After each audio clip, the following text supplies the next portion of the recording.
Okay, so this armor lets you literally interrupt every attack. That's ridiculous. No attacks for you. Okay, so today I have 5 new things you can try in Elden Ring. We're talking unique character builds, weird armor, and more. I've been playing since launch and I'm still getting surprised by this game daily. Okay, we'll kick things off with the Briar set. You might know about the Briar set already. This armor is covered in rusted iron briars that inflict a tiny bit of damage when rolling. In Elden Ring lore, the briars are a mark of the guilty, and I feel guilty when I use this armor because it's so damn effective. It's not the damage output that makes the Briar set so effective, but the stagger, because you can use it to interrupt enemy attacks. In Mogwyn Palace, for instance, you can stop these red boys in their tracks by rolling right into them. This completely neutralizes what would have been a very dangerous attack. And you can use it on other enemies as well, like this guy in the Divine Tower of Caelid. Roll into them while they're winding up and they'll stop dead so you can hit them.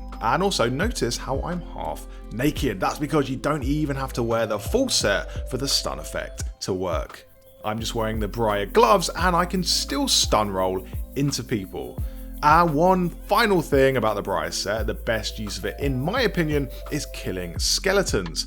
When they're on the floor, finish them off by rolling over them and they'll be gone forever. Number 2, here's how to remove the weird grey filter from your mimic tier and make them look exactly like you.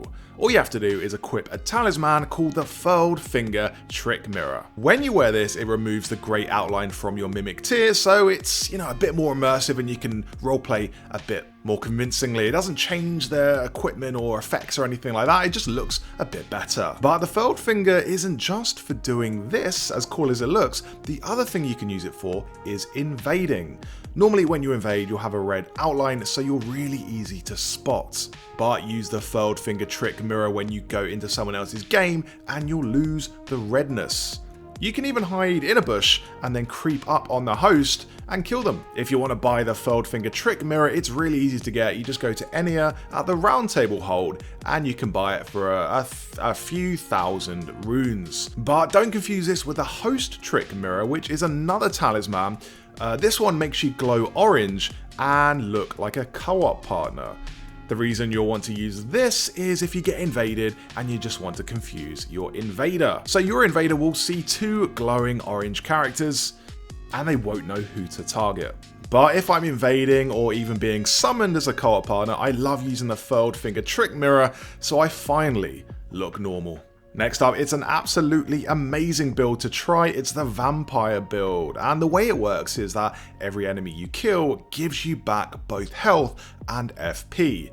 Now there are a few things to really get the most out of the Vampire build that you can do, so the 2 swords we're using are the Sword of Milos and the Blasphemous Blade. My character isn't really built to show you these to their fullest, so I'm not really leveled enough to show the Ash of War and the Blasphemous Blade, but this is just an example of how it works. So first get these 2 blades, and everything you kill will restore your health and your FP. Now to optimize it further, get the Ancestral Horn Talisman and the Taker's Cameo Talisman. You can get the Ancestral Horn from the Deer Boss in Siofra River.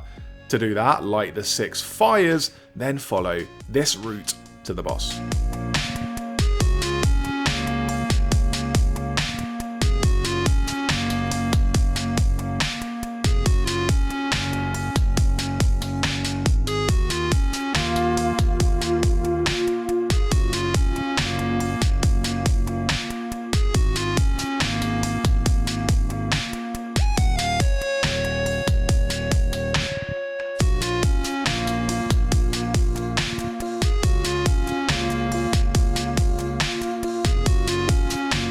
As for the Taker's Cameo, you want to progress through the Volcano Manor questline, kill that big snake boss in Volcano Manor, and then when everyone starts to leave Volcano Manor quite far into the story, you can pick it up off the table. And finally, to boost the Vampire build even more, cast the incantation which is called Flame Grant Me Strength. This buffs the Blasphemous Blade, making it even more powerful. With the Vampire build, you barely even need to heal. It does it for you. The more enemies you kill, the healthier you get. The next fun thing to try is for melee users, and this is a fun way for melee users to do more damage. Basically, this one massively boosts jump attacks. Each jump attack now does insane damage. And to do this, all you need is the Dagger Talisman. This makes all jumping attacks more powerful. The second thing you need is the Raptor's Black Feathers, which is a cool looking piece of armor. And it also boosts jumping attacks.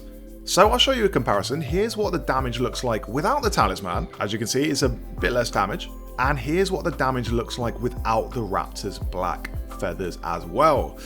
So take those two away and not nearly as much damage. So yeah, use the Raptor's Black Feathers and the Dagger Talisman and rain death from above. And finally, it's a small thing, but I kind of love this thing because rune bears drive me absolutely crazy. It's a way to make rune bears sleep instantly so you can do a rune bear takedown.